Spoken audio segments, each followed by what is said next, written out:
Somebody got an S4. Hey guys, what's up? This is RSCKY, the Android guy.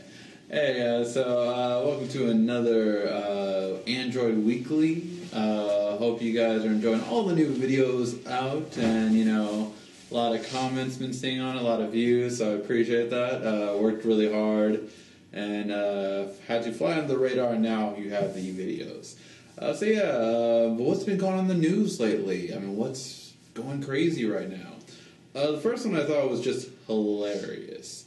So this is what happened. The article is talking about how LG went into Samsung's offices supposedly because they're like, well, you took our display technology. The funny thing is that Samsung is suing them right now because they stole their technology.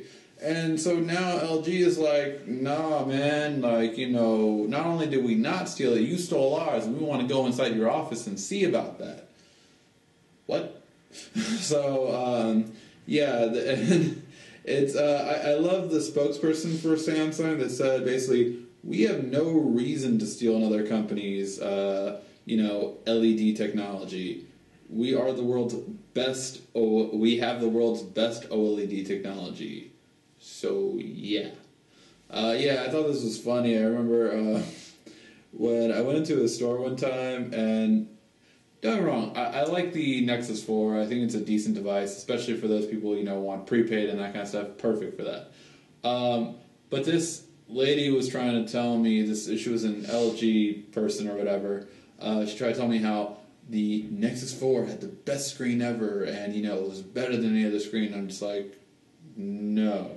It's a good screen. It's not the best ever. Like, it's not even a 1080p screen. No, it's better. I'm like, okay, sure, whatever you want to believe at night, and while your phone doesn't sell. I just thought it was funny that try to spin that. All right. Speaking of Samsung, another news for one thing you got to give them credit for is R&D is just their thing. And right now they are starting mass production in 10 nanometer flash memory chips. So to give you an idea on that, that is two years ahead of where we're at right now. Because right now a lot of companies are focusing on going to slightly smaller, 28, I believe, or 24 nanometer ones, and they're going to 10.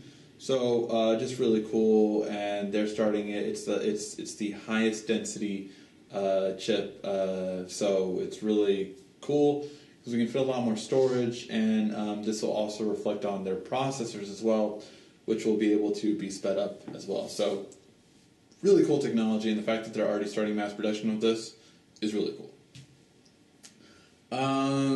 Now for their not so good news, speaking of Samsung again, the Samsung Galaxy Megas have become official. So 6.3 and 5.8 devices. So let's hear about these devices. So it's a 6.3 HD 720 display with a dual-core 1.7 GHz processor. You have Android 4.2 on board and an 8 megapixel camera, so pretty decent. You do have things like AirView, even though I don't think it has an S Pen. No, it does not have an S Pen, so I'm guessing you would do this with your hand like you would do on the S4. Multi-window, pop-up play, so you have things like those, which are kind of cool. You also have the 5.8 version, which is QHD, so not as good. 1.4 dual-core processor, and again, an 8 megapixel camera. And that one comes with 8 gigs built in, while as the other one comes with 16 gigs. And So what do I think about these devices? Well, I think they're decent for a mid-range device, and honestly, not everyone can afford to pay for a Note 2 and all these high-end devices out. So I can kind of see why they're doing it, and I think they're just kind of testing the market. They started the quote-unquote phablet trend, and now companies like Huawei, LG especially, and different companies are trying to get in that market, and they're kind of like, well, you can either get our high end or get our mid range, and they're kind of fending off the other competitors this way. I mean, I know the LG Optimus G Pro is doing a bit well because really it has no competition except for the Note 2 until the Note 3 comes out, which I'm guessing it will be like before the holidays or something. But so until then, it's really kind of unopposed in the phablet realm. But the Samsung is, I would say, still a better refined device overall. In just terms of its software, I don't like LG software. I really have never cared for it. And even though trying to copy Samsung in almost every which way, they're just not doing as good of a job, I would say. I like some of the hardware innovations. I like some of the things about the Optimus G Pro, but I just I'll hopefully will review it when it comes to the US. But until then, I trust Samsung more because of their software in that aspect. So as we all know, T-Mobile launched their Un-carrier plan. So the idea behind the Un-carrier plan is you no longer have a contract.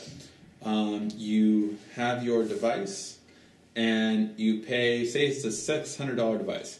You pay $99 up front, and you divide the payments over 24 months.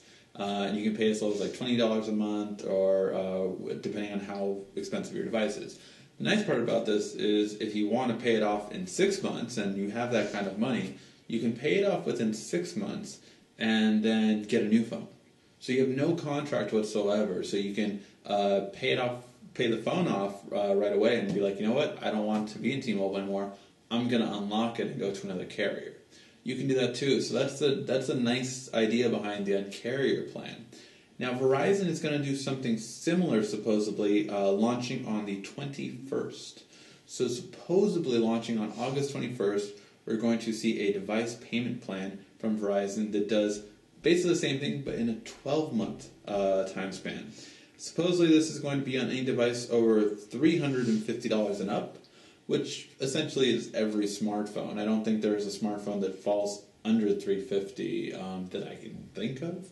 But I think even the least expensive ones like the Lucids, the Pantex, the Stellars, I think they're all over $400 retail.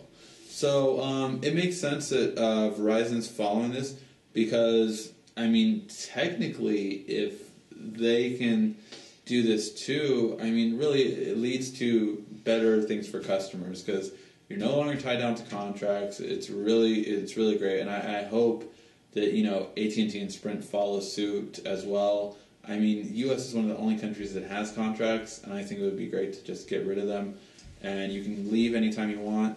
However, I always I'm worried about customers because honestly, you've been with the same company for most likely, 4 years, 5 years, 10 years even with the same carrier. So I don't see contracts as such a bad thing, but it's just nice to have that freedom. I get it.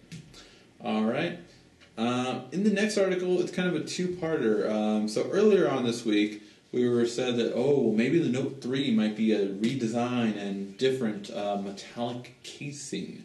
Because, Samsung has gotten a lot of feedback, and really from HTC kind of starting this, that about the plastic, it's plastic, and, some other reviewers out there, David Pena, Android people that call themselves Android junkies. I'm just not putting names, have said about plastic and everything like that. So honestly, I think that's their only defense for the HTC, that it's metallic body.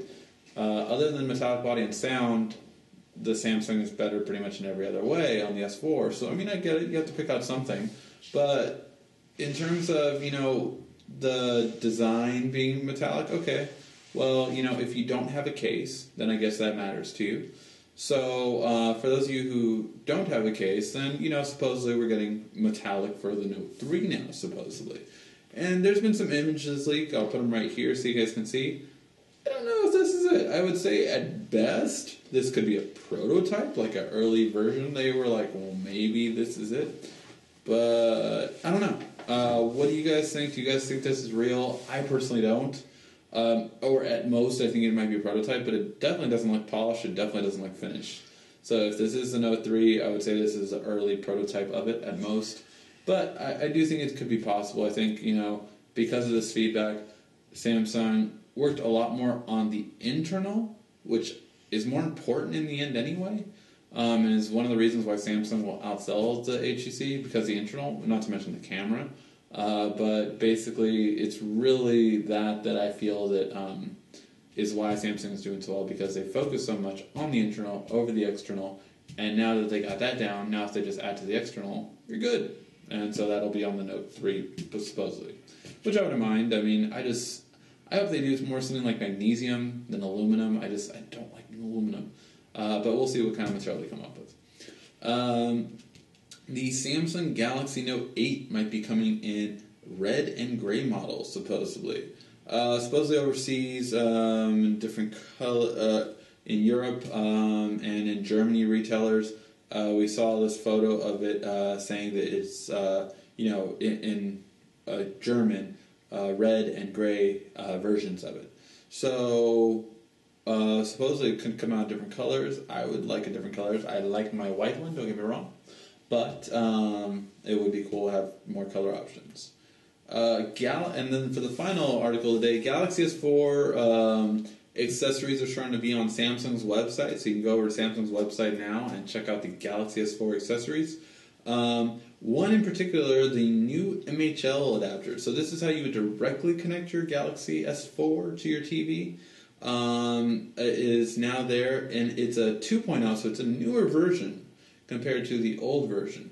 And one of the things that I am in love with about this new version, it does not need a power source, so which is great. So 2.0 no longer needs a power source, so you don't need to plug in a micro USB to it for power. However, it does have a port if you're using an older device. So the 2.0 doesn't need it anymore, but if you're still using 1.0, it is backwards compatible, so you can use it with an older device.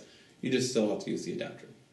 Alright guys, well those were all of the articles for the week. Hopefully they made you think. Hopefully you like some of them. Tell me what you think about some of them. I know I'm going to get some slack for, bad-mouthing HTC and the One and everything like that. All the fanboys going to come after me. But we'll see. Alright, hope you guys enjoy it, and thank you for watching. This has been RSCKY, the Android Guy.